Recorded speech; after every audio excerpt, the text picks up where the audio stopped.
I have seen a lot in my 40 years on this bench. I have watched the rich walk in like they own the room. I have watched the powerful try to use their title as a shield. But what walked into my courtroom on the morning of November 14th at exactly 10:30 a.m. was something I had never seen before. A 32-year-old man who shoved a 71-year-old Vietnam veteran to the ground in broad daylight and then stood before me, arms crossed, with a smirk on his face that told me he expected to walk right back out.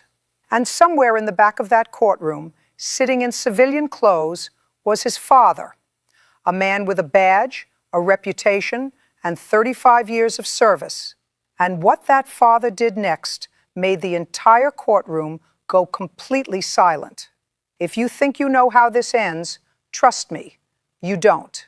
Hit that subscribe button right now, because this story is going to change the way you think about power, privilege, and what real love actually looks like. The case file in front of me seemed explosive enough on the surface. My clerk had handed it to me that morning with a look I recognized. The look she gets when a case has already made the local news before it reaches my bench. I read it twice before I even put on my robe. State versus Marcus Holt, case number 2024-CR4417. Assault and battery on an elderly person. The defendant was Marcus Holt, age 32. The victim was James Calloway, age 71, a Vietnam veteran, a retired school teacher, a grandfather of 4, a man who had spent 2 tours in the Mekong Delta so that people like Marcus Holt could live in a country where the law is supposed to mean something. Let me tell you about James Calloway before I tell you about what happened that morning in the park. Because in cases like this, it matters who the victim is.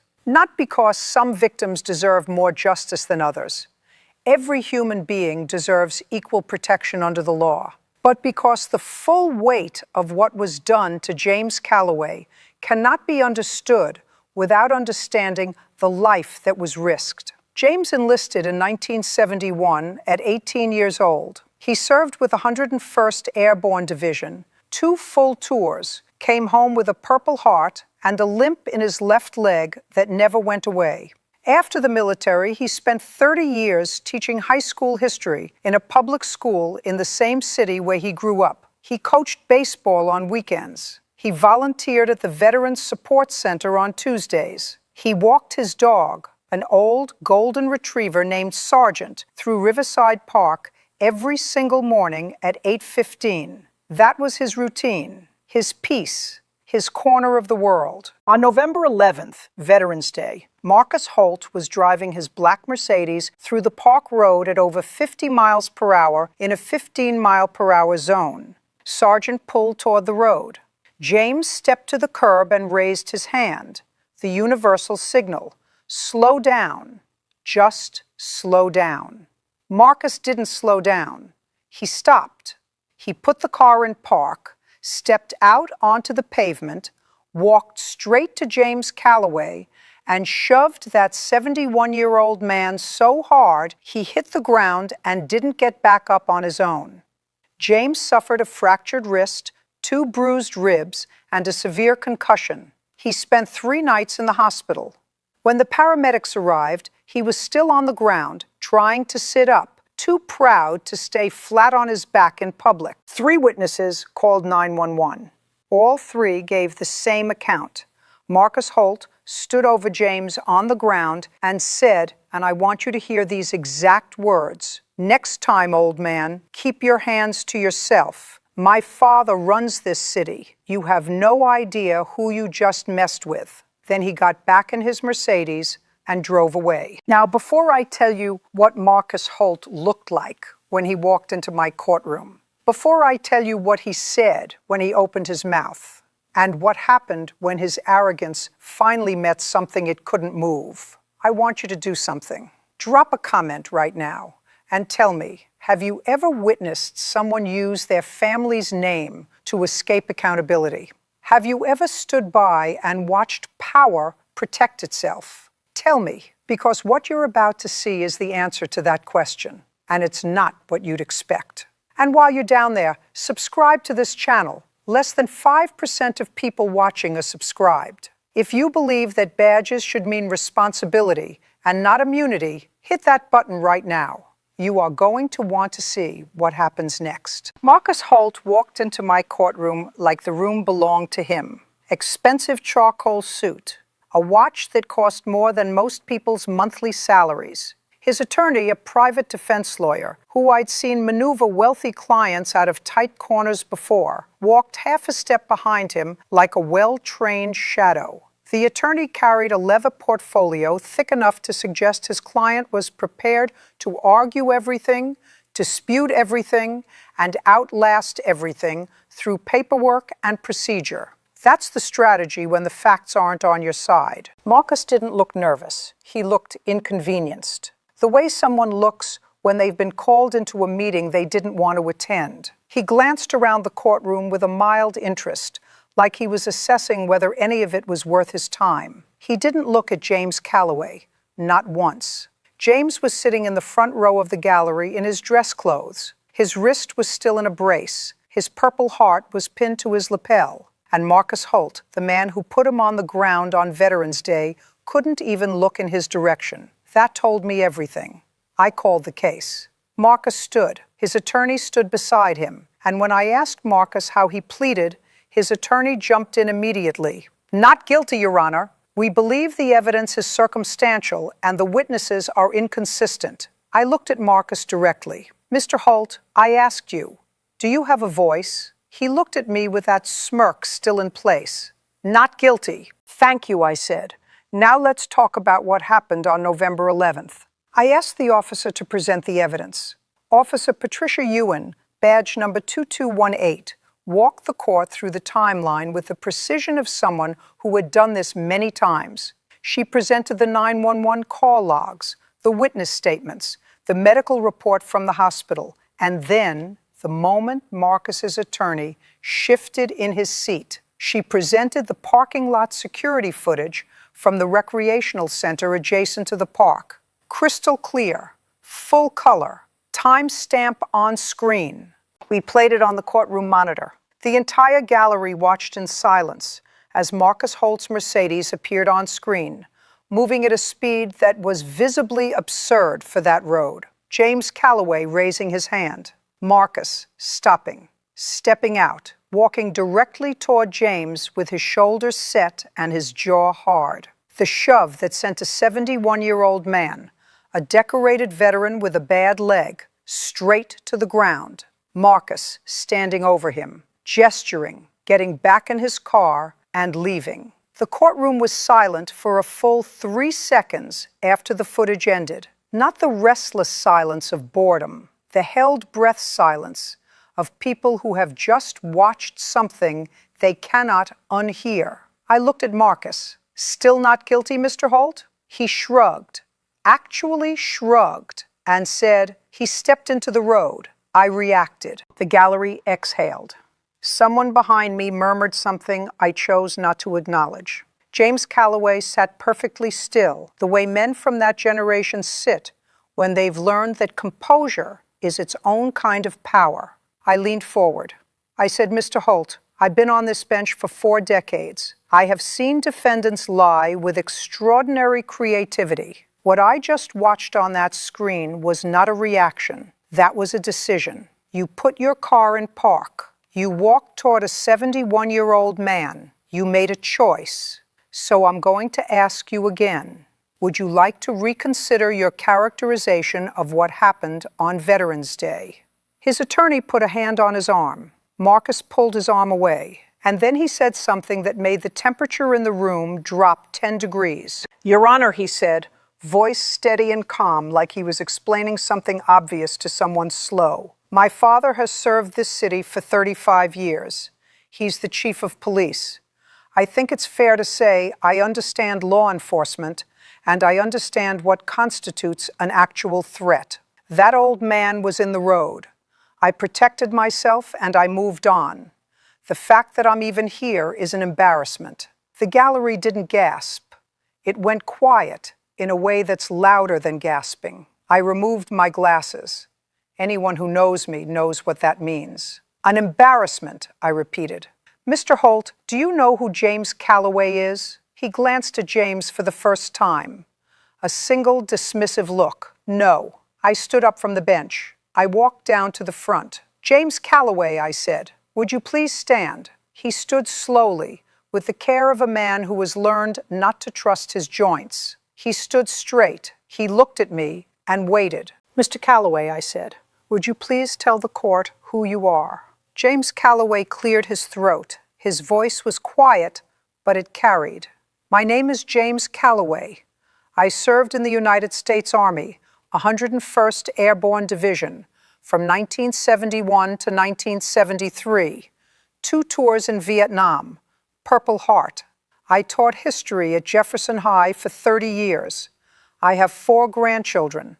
I walk my dog in that park every morning because it's the only hour I have to myself since my wife passed 2 years ago. He paused. And on Veterans Day, I asked a man to slow down near the road because I didn't want my dog to get hit, and he put me on the ground. The courtroom was absolutely still. I turned back to Marcus Holt. Do you understand what you just heard? You shoved a decorated combat veteran, a man who risked his life for this country, a man who spent 3 decades teaching children, a man who was walking his dog on Veterans Day, and you put him on the ground and called it a reaction. I looked at him for a long moment. You are 32 years old. You should be ashamed of yourself. Marcus's smirk finally slipped. His jaw tightened. His attorney was leaning toward him, whispering, but Marcus leaned away from him instead and looked straight at me. Your Honor, he said, my father will be speaking with the district attorney's office about this case. I think you should be aware of that. And there it was. The reason this case ended up on the news. The reason this courtroom is the one you're watching right now. I said, Mr. Holt, are you attempting to tell me that your father's position will influence how I conduct this hearing? He held my gaze. I'm just saying, he knows people. I looked out at the gallery. Chief Holt, I said, would you please come forward? The entire room turned around. In the last row, a man stood up, late 50s, gray at the temples, wearing a plain button-down shirt and slacks, no uniform, no badge. Chief Raymond Holt had been sitting there from the beginning. He'd heard every word his son said. He'd watched the footage.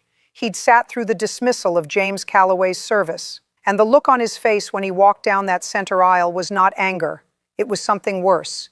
It was grief. Marcus turned around slowly. His face went through 3 expressions in about 2 seconds. Confusion, relief, then something close to fear when he read his father's face. Dad, he said, what are you? Chief Holt held up one hand, and Marcus stopped talking immediately. I said, Chief Holt, thank you for being here. I understand this is not easy. I paused. Your son has told this court on multiple occasions that your position and your relationships will influence the outcome of this case. I'd like to give you an opportunity to speak to that directly. Chief Raymond Holt stood at attention. When he spoke, his voice was steady, but I could hear what it was costing him to keep it that way. Your Honor, he said, my son is wrong. He has always been wrong about that. I have spent 35 years serving this city. I have put people in handcuffs who wore the same badge I wear. I have built a career on the idea that no one is above the law, and that includes my family. He stopped. He looked at Marcus. That includes you.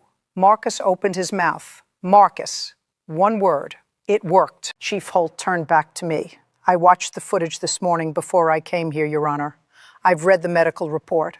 I know what my son did to Mr. Calloway, and I am here today not as Chief Holt. I'm here as a father who failed to teach his son the most important lesson I know, that a badge, whether it's mine or the idea of mine, is not a shield from consequences. It's a responsibility to uphold them. His voice cracked on the last sentence. He pulled it back. I'm asking you, he continued, to give this man the full weight of what the law provides. Don't reduce it because of my name. Don't adjust it because of my years of service. James Calloway served this country. He spent 30 years educating children in this city. And on Veterans Day, my son put him on the ground and drove away. That deserves a real consequence." He paused, and what he said next I will carry with me until the day I retire. "If anything, I'm asking you to be harder on him than you would be otherwise, because he needs to understand that my position has never been his to use, and today is the day he learns that." Marcus looked like someone had taken the floor out from under him. He was 32 years old, standing in a courtroom in his expensive suit, and for the first time in his life, the name wasn't going to work. He turned to his father. His voice was very small. "Dad." Chief Holt looked at his son. "Marcus, be quiet. Listen." I've been on this bench a long time. I have seen 1,000 shades of human nature. But a father standing in open court and asking me to hold his own son fully accountable, that is something I had never seen before. I have seen fathers beg me to go easy. I have seen fathers who shook their heads and walked out of the room. I have seen fathers who didn't come at all, but I had never seen a father walk to the front of a courtroom, look at the damage his son had done, and say, "Give him everything the law allows." And I want you to understand what it takes to do that. That man loved his son. You could see it in the way his voice cracked on certain words. You could see it in the way he looked at Marcus when Marcus stopped talking. But he loved justice more. He loved James Calloway's right to walk his dog in the park without being put on the ground more. He loved the 35 years he had spent building something honest more than he loved the 10 seconds it would take to let his name do the dirty work. That is what integrity actually costs. I looked at James Calloway still sitting quietly in the front row. "Mr. Calloway," I said, "do you want to address the court?" He stood again. He put his good hand on the rail. "Your Honor," he said, "I don't want revenge. I want this young man to understand that the people around him, the strangers in the park, the teachers who taught him, the veterans who walk the same streets he drives through, we all deserve to be treated like we're worth something. I came here today because I believe the law still means something, and because I want my grandchildren to live in a world where it does." The room was silent for a long moment after he sat back down. Then I turned to Marcus Holt, and I gave him the sentence. "Marcus Holt," I said, "on the charge of assault and battery on an elderly person, I find you guilty. Your actions on November 11th were not a reaction, they were a decision, and that decision put a decorated veteran in the hospital for 3 nights. Here is what this court orders: 120 days in the county correctional facility, suspended pending full compliance with the following terms: 200 hours of community service to be completed at the Veterans Support Center, where James Calloway volunteers every Tuesday. You will not sit behind a desk. You will work alongside the veterans there. You will hear their stories. You will carry their equipment. You will assist with whatever they need. You will complete 1 full year of anger management counseling, documented and reviewed by this court. You will write a formal letter of apology to James Calloway, which will be read aloud in this courtroom at your compliance review. And you will speak to the Police Academy's incoming recruit class about privilege, accountability, and what happens when someone believes their family's name puts them above the law. Your father will arrange it." Marcus stared at the floor. I leaned forward one more time. "Mr. Holt, I want you to look at me." He looked up. "You came into this courtroom this morning thinking a name was going to save you. Your father just proved that names don't save anyone. Service does. Character does. The choices you make when no one's watching, or when everyone's watching, and you do the right thing anyway. Look at your father. That is the kind of man a name is supposed to stand for. Start working on becoming that." As the bailiff moved to process the paperwork, Chief Holt walked across the room to James Calloway. He extended his hand. James looked at it for a moment, just a moment, then shook it. The chief said something I couldn't fully hear from the bench, but James nodded slowly, and I saw just the beginning of something that might, someday, become forgiveness, not for Marcus, for the situation, for the fact that a good man had to spend Veterans Day on the ground because someone never learned that a name is not a license. Marcus watched his father from across the room. He was crying, not the performance of crying, the kind defendants sometimes produce when they realize the sentence is real. The real kind. The kind that comes from finally understanding something you should have understood a long time ago. He was 32 years old, and for the first time in his life, the scaffolding had come down. The name, the connections, the assumption that consequence was something that happened to other people. All of it was gone, and what was left was just a man who would hurt someone who didn't deserve to be hurt, standing in a courtroom where his father had just chosen justice over him. That is a hard thing to watch. I'm not going to pretend otherwise. I don't enjoy this part of the job. I never have, but I believe in it. I've sat on this bench for 4 decades. I've seen the best and worst of what people are capable of. But what I watched Chief Holt do that morning, stand up in open court in front of his son, in front of cameras, and choose justice over protection, that is the standard. That is what wearing a badge is supposed to mean. 6 months later, Marcus Holt completed his first 100 hours at the Veterans Support Center. His supervisor there, a woman named Carol Devins, who had been running that center for 18 years, filed a report with the court. She wrote that, in the beginning, he showed up with the posture of someone who thought he was better than the room. He stood near the door. He answered questions with as few words as possible. He did the minimum of what was asked and nothing more. By week 4, something shifted. She wasn't sure what caused it.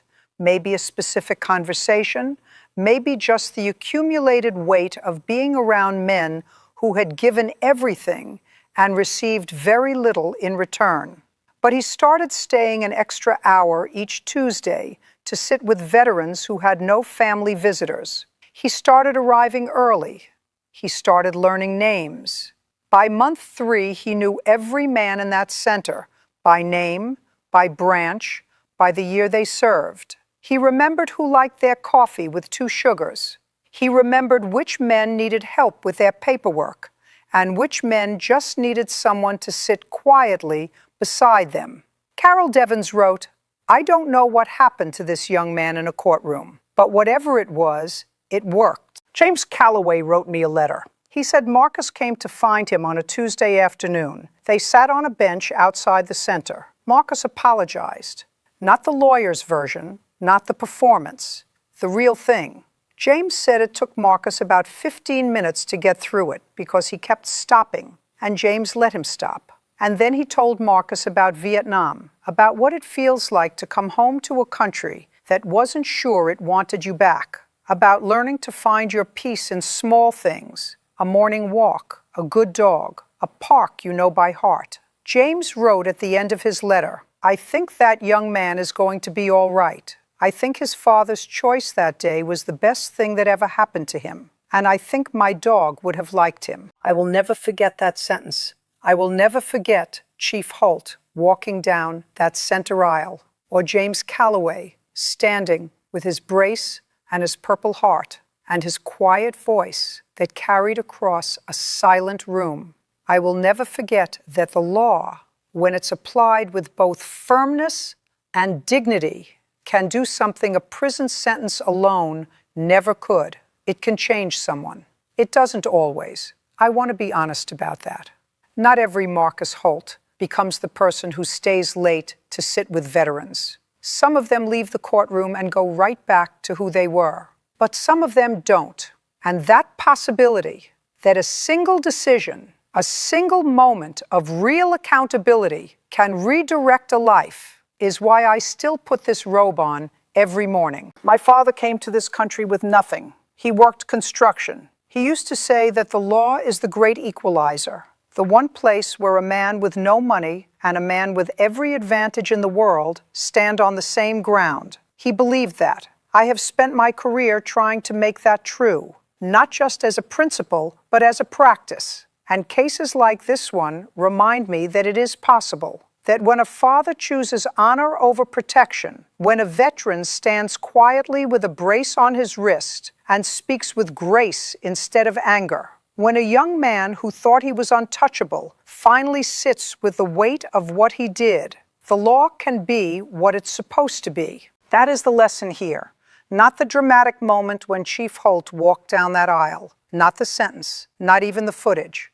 The lesson is that the most powerful thing in any courtroom is not the gavel. It's character. It's the choice each person makes about who they want to be when the moment comes that actually tests them. James Calloway had that character. He walked in with his brace and his Purple Heart and his quiet dignity, and he told a room full of strangers that he didn't want revenge. He wanted understanding. Chief Raymond Holt had that character. He walked in knowing it would cost him something, and he did it anyway. And Marcus Holt, I believe, is learning it.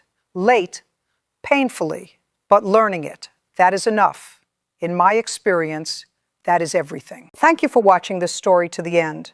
If you believe that no one is above the law, not the wealthy, not the connected, not the children of people in power, then hit that like button right now. Subscribe to this channel, because these are the stories that need to be told, that need to be heard, that need to be shared with the people in your life who still believe in accountability. And leave me a comment telling me, what would you have done if you were sitting in that gallery the morning Chief Holt walked down that aisle? What would you have done if Marcus had been your son? Because I genuinely want to know. Justice is not just what happens in a courtroom. It is the choice every one of us makes when someone we love does something wrong, when someone we know uses power they shouldn't have, when we have a chance to stand up or to look away. Choose wisely. Every single time. Choose wisely.